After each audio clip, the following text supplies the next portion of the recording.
Hi, ಎಲ್ಲರಿಗೂ ನಮಸ್ಕಾರ. ಈ ವಿಡಿಯೋದಲ್ಲಿ ನಾವು KPSC ಅವರು KAS ಇಂಟರ್ವ್ಯೂ ಶೆಡ್ಯೂಲನ್ನು ಬಿಟ್ಟಿದ್ರಲ್ಲ, ಅದನ್ನು ವಾಪಸ್ ತಗೊಂಡಿದ್ದಾರೆ. ಸೊ ಅದು ಏನಕ್ಕೆ ತಗೊಂಡಿರ್ಬೋದು, ಏನೇನು ಕಾರಣ ಇರ್ಬೋದು ಅನ್ನೋದನ್ನು ನಾವು ಈ ವಿಡಿಯೋದಲ್ಲಿ ಡಿಸ್ಕಸ್ ಮಾಡೋಣ. ಮೊದಲನೇದಾಗಿ, ನೀವು ಈ ಚಾನಲನ್ನು ಫಸ್ಟ್ ಟೈಮ್ ನೋಡ್ತಾ ಇದ್ದರೆ ಪ್ಲೀಸ್ ಇದನ್ನು ಸಬ್ಸ್ಕ್ರೈಬ್ ಮಾಡಿ. ನಾನು KPSC ರಿಲೇಟೆಡ್ ಎಲ್ಲ ಅಪ್ಡೇಟ್ಸನ್ನು ಕೊಡ್ತಾ ಇರ್ತೀನಿ. ಹಾಗೆ ಸ್ಟಡಿ ರಿಲೇಟೆಡ್ ಮೆಟೀರಿಯಲ್ಸ್ ಕೂಡ ನಾನು ಪ್ರೊವೈಡ್ ಮಾಡ್ತೀನಿ, ಕ್ಲಾಸಸ್ ಎಲ್ಲ ಮಾಡ್ತಾ ಇದ್ದೀನಿ. ವಿಡಿಯೋವನ್ನು ಶುರು ಮಾಡೋಣ.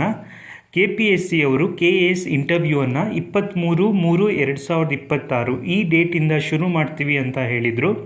ಆದರೆ ತುಂಬಾ ದೊಡ್ಡ ಇಶ್ಯೂ ಆಯಿತು. ಇದು ನಿನ್ನೆ ಅಸೆಂಬ್ಲಿಯಲ್ಲಿಯೂ ಕೂಡ ತುಂಬಾ ದೊಡ್ಡ ಇಶ್ಯೂ ಆಯಿತು.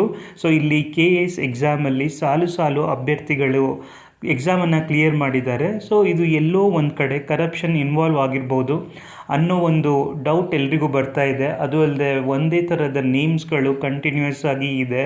ಅಂದರೆ ಫ್ಯಾಮಿಲಿ ಸರ್ನೇಮ್ಗಳು, ಹಾಗೆ XMLA ಮಿನಿಸ್ಟರ್ಗಳ ಮಗನ ಹೆಸರು ಇದೆಯಂತೆ. ಸೊ ಅವರೆಲ್ಲ ಬರಬಾರ್ದು ಅಂತಲ್ಲ, ಬಟ್ ಈ ರೀತಿ ಬರಬೇಕಾದ್ರೆ ಸಮಥಿಂಗ್ ಈಸ್ ರಾಂಗ್ ಅನ್ನೋವಂಥ ಡೌಟ್ ಎಲ್ರಿಗೂ ಶುರುವಾಗಿದೆ. ಎಷ್ಟೋ ಜನ ಜೆನ್ಯೂನ್ ಮೇನ್ಸ್ ಕ್ಯಾಂಡಿಡೇಟ್ಸ್ಗಳ ಹೆಸರು ಮೇನ್ಸ್ ರಿಸಲ್ಟ್ ಶೀಟಲ್ಲಿ ಇಲ್ಲ. ಸೊ ಅವರಲ್ಲಿಯೂ ಎಲ್ಲೋ ಒಂದು ಕಡೆ ಡೌಟ್ ಬರ್ತಾ ಇದೆ, ನಿಜವಾಗ್ಲೂ ನಾವು ಎಕ್ಸಾಮನ್ನು ಚೆನ್ನಾಗಿ ಬರೆದಿರಲಿಲ್ವಾ, ಅಥವಾ ನಮಗೆ ಏನಾದರೂ ಅನ್ಯಾಯ ಆಗಿದೆಯಾ ಅನ್ನೋವಂಥ ಡೌಟ್ ಬರ್ತಿದೆ. ಯಾಕಂದರೆ ಈ ರೀತಿ ಸಾಲು 1, 2, 3 ನಂಬರ್ ಕಂಟಿನ್ಯೂ ಬಂದರೆ ಏನು ದೊಡ್ಡ ಇಶ್ಯೂನೇ ಆಗ್ತಿರಲಿಲ್ಲ. ಇಲ್ಲಿ 11 ನಂಬರ್ ಇದೆ, ಇದೇ ಥರ 2-3 ಕಡೆ ಇದೆ. ಸೊ ಎಂಥವರಿಗೂ ಡೌಟ್ ಬರಲೇಬೇಕು. ಕರ್ನಾಟಕದ ಮೀಡಿಯಾದಾದ್ಯಂತ ತುಂಬಾ ಇದನ್ನು ಹೈಲೈಟ್ ಮಾಡಿದರು. ಸೊ ಅದಕ್ಕೋಸ್ಕರ ಏನಾದರೂ ಎನ್ಕ್ವೈರಿ ಮಾಡ್ಬೋದೇನೋ ಅನ್ನೋವಂಥದ್ದು ಎಲ್ರಿಗೂ ಡೌಟ್ ಶುರುವಾಗಿದೆ. ಎನ್ಕ್ವೈರಿ ಮಾಡಿದರೆ ತುಂಬಾ ಒಳ್ಳೆಯದು. ಜೆನ್ಯೂನ್ ಆಸ್ಪಿರೆಂಟ್ಸ್ಗಳಿಗೆ ಒಂದು ನ್ಯಾಯ ಅಂತೂ ಸಿಗುತ್ತೆ. ನೋಡಿ, ಇಲ್ಲಿ ಈಗ ಮೇನ್ಸ್ ಬಿಟ್ಟಿರುವಂತಹ ಮೇನ್ಸ್ ರಿಸಲ್ಟನ್ನು ಬಿಟ್ಟಿದ್ದಾರಲ್ವ, ಅದು ಜೆನ್ಯೂನ್ ಇದ್ರೂ ನೋ ಪ್ರಾಬ್ಲಮ್. ಬಟ್ ಆದರೆ ಇವರು ಎನ್ಕ್ವೈರಿ ಮಾಡಿದಾಗ ಅಟ್ಲೀಸ್ಟ್ ಮೇನ್ಸನ್ನು ಬರೆದಿದ್ದಂಥ ಆಸ್ಪಿರೆಂಟ್ಸ್ಗಳಿಗೂ ಒಂದು ಓಕೆ, ನಮ್ಮಿಂದನೇ ತಪ್ಪಾಗಿದೆ ಅನ್ನೋದು ಗೊತ್ತಾಗುತ್ತೆ. ಆ್ಯಕ್ಚುಲಿ ಅವರು ಇದನ್ನು ಎನ್ಕ್ವೈರಿಗೆ ಕೇಳ್ತಾ ಇರಲಿಲ್ಲ, ಬಿಕಾಸ್ ಇದು ಇಷ್ಟೊಂದು ದೊಡ್ಡ ಇಶ್ಯೂ ಆಯಿತು. ಕಷ್ಟಪಟ್ಟು ಜನರು ಪ್ರಿಲಿಮ್ಸ್ ಎಕ್ಸಾಮನ್ನು ಕ್ಲಿಯರ್ ಮಾಡ್ತಾರೆ. ಪ್ರಿಲಿಮ್ಸ್ ಕ್ಲಿಯರ್ ಮಾಡೋಕ್ಕೆ ವರ್ಷಗಟ್ಟಲೆ ತಗೊಳ್ತಾರೆ. ಅಂಥದ್ರಲ್ಲಿ ಈ ಎಕ್ಸಾಮಲ್ಲಿ ಪ್ರಿಲಿಮ್ಸನ್ನು ಕ್ಲಿಯರೇ ಮಾಡಿಲ್ಲ ಅಂಥವರಿಗೆ ಮೇನ್ಸ್ ಎಕ್ಸಾಮ್ ಬರೆಯೋಕ್ಕೆ ಅವಕಾಶ ಕೊಟ್ಟರು. ಸೊ ಅವ್ರು ನಾಳೆ ಆಫೀಸರ್ ಏನಾಗ್ತಾರೆ, ಯಾವ ರೀತಿ ಕೆಲಸ ಮಾಡ್ತಾರೆ, ಫಸ್ಟ್ ಎಕ್ಸಾಮನ್ನು ಕ್ಲಿಯರ್ ಮಾಡೋ ಯೋಗ್ಯತೆಯೇ ಇರಲಿಲ್ಲ. ಅಂಥವರಿಗೆ ಮೇನ್ಸನ್ನು ಕ್ಲಿಯರ್ ಆಗಿದೆ. ಮೇನ್ಸ್ ಕ್ಲಿಯರ್ ಆಗೋದು ಫಸ್ಟ್ ಆಫ್ ಆಲ್ ಅವ್ರಿಗೆ ಚಾನ್ಸ್ ಸಿಕ್ಕಿದ್ದೇ ತಪ್ಪು. ಅದರಲ್ಲೂ ಅವ್ರು ಮೇನ್ಸ್ ಎಲ್ಲ ಕ್ಲಿಯರ್ ಆಗಿದ್ದಾರೆ ಅಂದರೆ ಇದು ಡೆಫಿನೆಟ್ಲಿ ಇಂಜಸ್ಟಿಸ್. ಇದು ಯಾವ ಆಸ್ಪಿರೆಂಟ್ಸ್ಗಳು ಕಷ್ಟಪಟ್ಟು 2 ಸಲ ಪ್ರಿಲಿಮ್ಸನ್ನು ಚೆನ್ನಾಗಿ ಬರೆದು ಮಾರ್ಕ್ಸನ್ನು ಸೆಕ್ಯೂರ್ ಮಾಡಿದರು. ಫಸ್ಟ್ ಸಲ ಓಕೆ, ಟ್ರಾನ್ಸ್ಲೇಷನ್ ಎರರ್ ಇದೆ ಅಂತ ಅಂದ್ಕೊಂಡು ಎಲ್ಲರೂ ಅಗ್ರಿ ಮಾಡಿದರು. ಸೆಕೆಂಡ್ ಟೈಮಲ್ಲೂ ಪ್ರಾಬ್ಲಮ್ ಇತ್ತು, ಬಟ್ ಆದರೆ ಅವರು ಗ್ರೇಸ್ ಎಲ್ಲ ಕೊಟ್ಟು ಸರಿ ಮಾಡಿದರು. ಬಟ್ ಮಾರ್ಕ್ಸ್ ಚೆನ್ನಾಗಿ ಬಂದಿರೋರಿಗೆ ನೋ ಪ್ರಾಬ್ಲಮ್. ಆದರೆ ಇಲ್ಲಿಯೂ ಫೇಲ್ ಆಗಿದ್ರು ಎಷ್ಟೋ ಜನ. ಅಂಥವರಿಗೆ ಮೇನ್ಸ್ ಬರೆಯೋಕ್ಕೆ ಅವಕಾಶ ಕೊಟ್ಟರು. ನಾಳೆ ಎಕ್ಸಾಮ್ ಇದೆ ಅಂತ ಅಂದರೆ ಅವರಿಗೆ ಇವತ್ತಿನ ಮಧ್ಯರಾತ್ರಿ ಹಾಲ್ ಟಿಕೆಟನ್ನು ಕೊಟ್ಟಿದ್ದರು. ಅವರು ಯಾವ ಟೈಮಲ್ಲಿ ಓದ್ಕೊಂಡ್ರು, ಅದು ಹೆಂಗೆ ಕ್ಲಿಯರ್ ಮಾಡಿದ್ರು, ದೇವರಿಗೆ ಗೊತ್ತು ಇದ್ರ ಬಗ್ಗೆ. ಸೊ ಈ ಎಕ್ಸಾಮ್ಗೆ ಮುಂಚೆ 2-3 ತಿಂಗಳು ಮುಂಚೆ ಗೊತ್ತಿರೋ ಸ್ಟೂಡೆಂಟ್ಸ್ಗಳು ಅಷ್ಟೊಂದೆಲ್ಲ ಕಷ್ಟಪಟ್ಟು ಓದ್ತಾ ಇರ್ತಾರೆ, ಅವ್ರು ಕ್ಲಿಯರ್ ಮಾಡಿಲ್ಲ. ನಾಳೆ ಎಕ್ಸಾಮ್ ಅಂದರೆ ಇವತ್ತಿನ ರಾತ್ರಿ ಹಾಲ್ ಟಿಕೆಟ್ ಸಿಕ್ಕಿದೆ, ಆ ಕ್ಯಾಂಡಿಡೇಟ್ಸ್ಗಳು ಕ್ಲಿಯರ್ ಮಾಡಿದ್ದಾರೆ ಅಂದರೆ ಎಲ್ಲೋ ಒಂದು ಕಡೆ ಏನೋ ಗೋಲ್ಮಾಲ್ ಇರ್ಬೋದು ಅಂತ ಯಾರಿಗೆ ಡೌಟ್ ಬರಲ್ಲ. ಮತ್ತು ಇಲ್ಲಿ ರಿಸರ್ವೇಷನ್ ಇಶ್ಯೂ ಬೇರೆ, 50% ರಿಸರ್ವೇಷನ್ ಕ್ರಾಸ್ ಮಾಡಬಾರ್ದು ಅಂತ ಇದೆ ನಮ್ಮ ಸಂವಿಧಾನದಲ್ಲಿ. ಬಟ್ ಇವರು 56% ಮೇಲೆ ಇದನ್ನು ಬಿಟ್ಟಿದ್ದಾರೆ.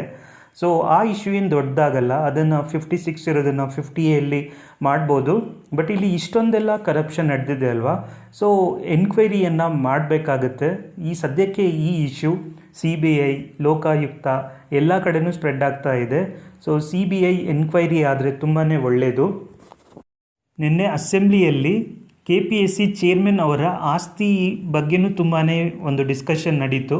ಸೊ ಇಂಥ ಟೈಮಲ್ಲಿ ಇಂಟರ್ವ್ಯೂವನ್ನು ಮಾಡೋಕ್ಕೆ ಹೋದರೆ ಅವರು ಕರಪ್ಷನಲ್ಲಿ ಇನ್ವಾಲ್ವ್ ಆಗಿದ್ದಾರೆ, ಅದಕ್ಕೋಸ್ಕರ ಅವರು ಇಷ್ಟೊಂದೆಲ್ಲ ಆಸ್ತಿಯೆಲ್ಲ ಮಾಡಿದ್ದಾರೆ ಅನ್ನೋ ಒಂದು ಡೌಟು ಬರುತ್ತೆ. ಸೊ ಆ ವಿಷಯವಾಗಿ ಜನರಲ್ಲಿ ಒಂದು ಏನು ಡೌಟ್ ಬರಬಾರ್ದು ಅನ್ನೋದಕ್ಕೋಸ್ಕರ ಇವರು ಮೋಸ್ಟ್ಲಿ ಆಡಳಿತಾತ್ಮಕ ಕಾರಣ ಅಂತ ಹೇಳಿಕೊಂಡು KPSC ಇಂಟರ್ವ್ಯೂವನ್ನು ವಾಪಸ್ ತಗೊಂಡಿರ್ಬೋದು. ಒಂದು 4 ದಿನ ಎಲ್ಲ ಸರಿಯಾಗಲಿ. ಸದ್ಯಕ್ಕೆ ಎಲ್ಲ ಕಡೆ ಸ್ಪ್ರೆಡ್ ಆಗ್ತಿದೆ ಅಲ್ವಾ ಈ ವಿಷಯ, ನ್ಯೂಸಲ್ಲೆಲ್ಲ ಚರ್ಚೆ ಆಗ್ತಿದೆ. ಅಸೆಂಬ್ಲಿ ಸೆಷನ್ ಕೂಡ ಇದೆ. ಸೊ ಅದಕ್ಕೆ ಇದು 4 ದಿನ ಮುಗೀಲಿ, ಆಮೇಲೆ ಇಂಟರ್ವ್ಯೂ ಡೇಟನ್ನು ಬಿಡೋಣ ಅಂತಲೂ ಅಂದ್ಕೊಂಡಿರ್ಬೋದು. ಬಟ್ ಅಷ್ಟು ಈಸಿಯಾಗಿ ಜನರು ಬಿಡಲ್ಲ ಅವರಿಗೆ. ಸೊ ಇಲ್ಲಿ ಎನ್ಕ್ವೈರಿ ಆಗಲಿ ಜೆನ್ಯೂನ್ ಕ್ಯಾಂಡಿಡೇಟ್ಸ್ ಇದ್ದರೆ ಈ ಸಲ ಬಿಟ್ಟಿರೋ ಲಿಸ್ಟಲ್ಲಿ ಓಕೆ ಕಂಟಿನ್ಯೂ ಮಾಡಿ. ಬಟ್ ಜನರ ನಂಬಿಕೆ ಮುಖ್ಯ ಅಲ್ವಾ. ಒಂದು ಟ್ರಸ್ಟ್ವರ್ತಿ ಗೌರ್ಮೆಂಟ್ ಆಗಿರಬೇಕು ಮತ್ತು ಟ್ರಾನ್ಸ್ಪರೆಂಟ್ ಪ್ರಾಸೆಸ್ ಇರಬೇಕು. KPSC ಅವರೇ, ನೀವು ಟ್ರಾನ್ಸ್ಪರೆಂಟಾಗಿ ಇದ್ದೀರಾ ಅಂತ ಅಂದರೆ ಎನ್ಕ್ವೈರಿ ಮಾಡೋಕ್ಕೆ ಏನಕ್ಕೆ ಭಯ ಪಡಬೇಕು? ನೀವು ಎನ್ಕ್ವೈರಿ ಮಾಡೋದಕ್ಕೆ ಅವಕಾಶವನ್ನು ಕೊಡಿ. ಹಾಗೆ ಗೌರ್ನಮೆಂಟ್ ಕೂಡ ಹೆದರ್ಕೋಬಾರ್ದು. ಸೊ ಗೌರ್ನಮೆಂಟ್ ಅವರು CBIಗೆ ಈ ತನಿಖೆಯನ್ನು ಒಪ್ಪಿಸಿದ್ರೆ ತುಂಬಾ ಚೆನ್ನಾಗಿರುತ್ತೆ. ಆಲ್ರೆಡಿ ಇವರು ತುಂಬಾ ಲೇಟ್ ಮಾಡಿಬಿಟ್ಟಿದ್ದಾರೆ. ಇನ್ನೂ ಲೇಟ್ ಆಗುತ್ತೆ ಅಂತ ಹೇಳೋದ್ರಲ್ಲಿ ಅರ್ಥನೇ ಇಲ್ಲ. ಬಿಕಾಸ್ ಇವರು 1 ವರ್ಷದಲ್ಲಿ ಮುಗಿಸಿದ್ರೆ ಏನಾದರೂ ಹೇಳಬೇಕಿತ್ತು. ಇದರಲ್ಲಿ ಅನ್ಯಾಯ ತುಂಬ ಜನರಿಗಾಗಿದೆ. ಸೊ ಲೇಟ್ ಆದರೂ ಪರವಾಗಿಲ್ಲ, ಈ ಪ್ರಾಸೆಸ್ ಟ್ರಾನ್ಸ್ಪರೆಂಟಾಗಿ ಇರಬೇಕು ಅಂತ ಅಂದರೆ ಇದಕ್ಕೆ ಎನ್ಕ್ವೈರಿ ಒಪ್ಪಿಸೋದು ತುಂಬಾ ಅವಶ್ಯಕತೆ ಇದೆ.